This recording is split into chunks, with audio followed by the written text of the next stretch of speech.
Hello and welcome to the Scotsman's Daily Video Bulletin for this Monday. My name's Dale Miller. I'm Deputy Editor of the Scotsman and I'm joined by our Westminster correspondent, Andrew Quinn.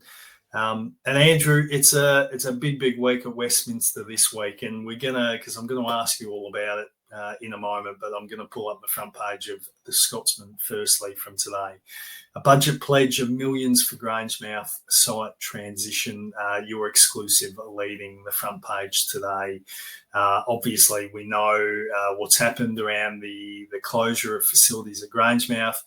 We know just last week as well, there was an announcement from ExxonMobil about closure to take place at Mossmoran as well in nearby Fife, not that far away from the Grangemouth facility.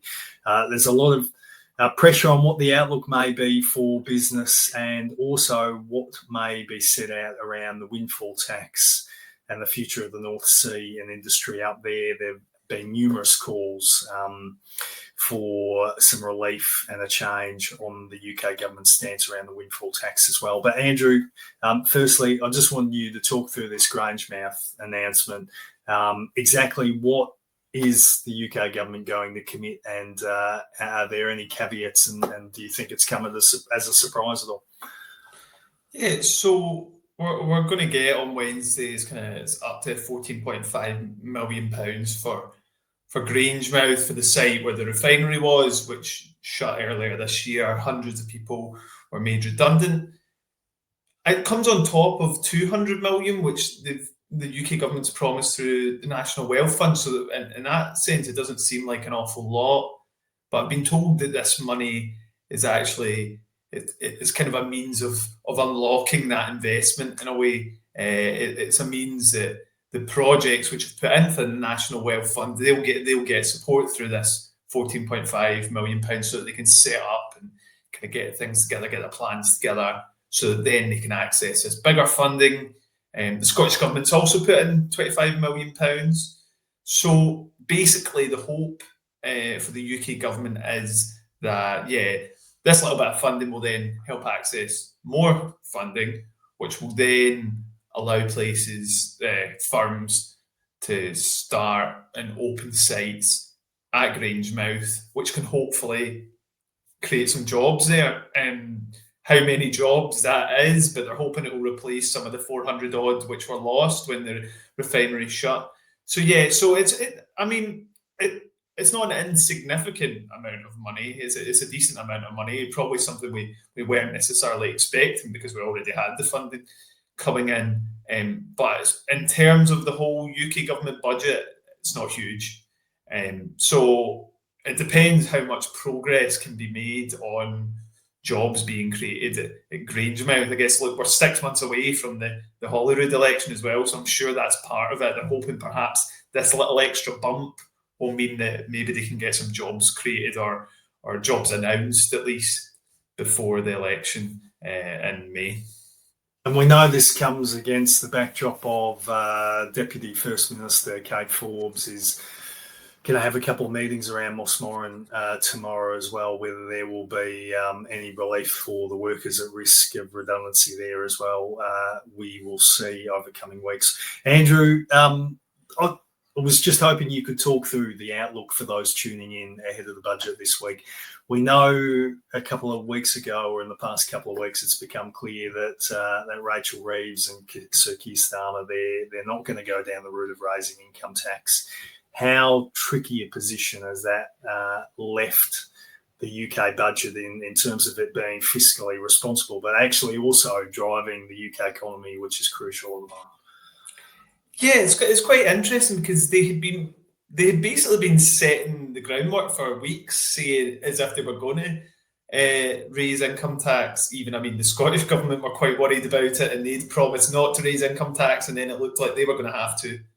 And then just completely dramatically, in the same week as Rachel Reeves had made a speech about it, they were like, no, actually, we're not doing it. So it means they're going to need to find other ways of making money, really, because they promised they're not going to return to austerity. So it's not clear how that's going to happen.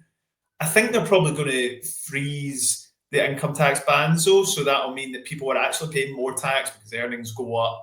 So that'll be a way. It won't it won't apply to everyone in Scotland, I guess. It applies in terms of the allowance that you have. So there'll be more people paying tax that didn't pay tax before. Probably pensioners as well it will impact. So yeah, that it's very hard to see. They're going to need to be creative, I think, about the way they're going to raise taxes. There's some word that they could do it on high value properties, kind of use council tax as a means of doing it. But again, that would probably only apply in England.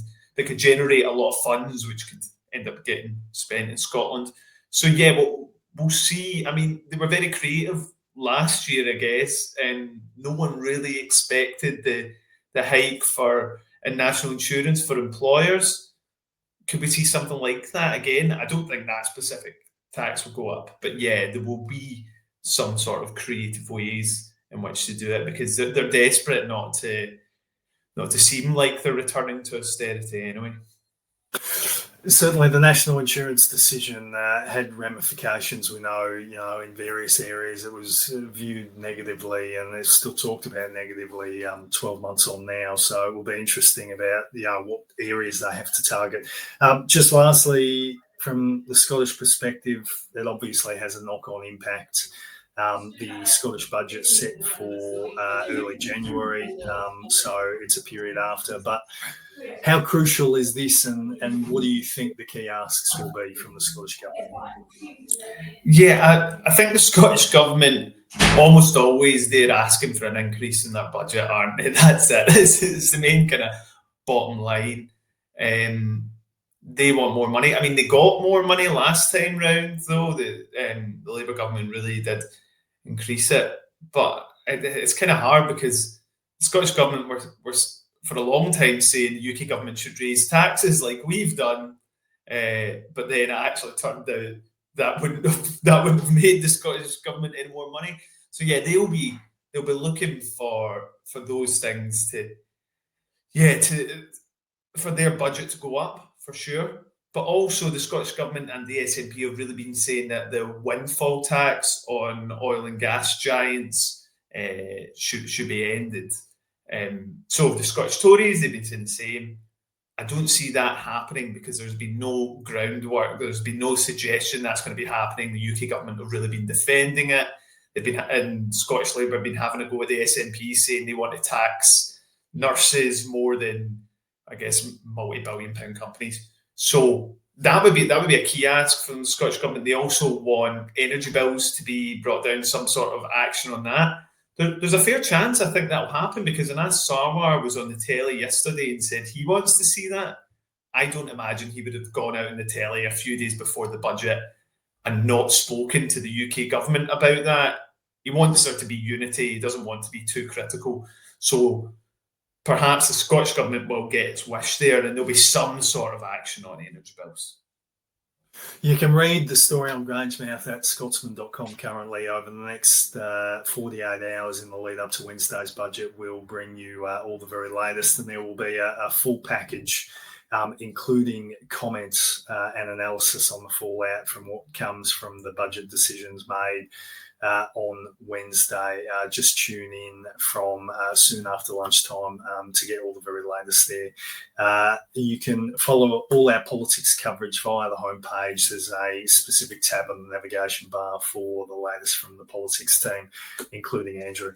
And please pick up a copy of tomorrow's Scotsman in print, where you'll get all the very latest, both here in Scotland and more broadly across the UK and the rest of the world. Andrew, thanks to you, and thanks to everyone else for tuning in.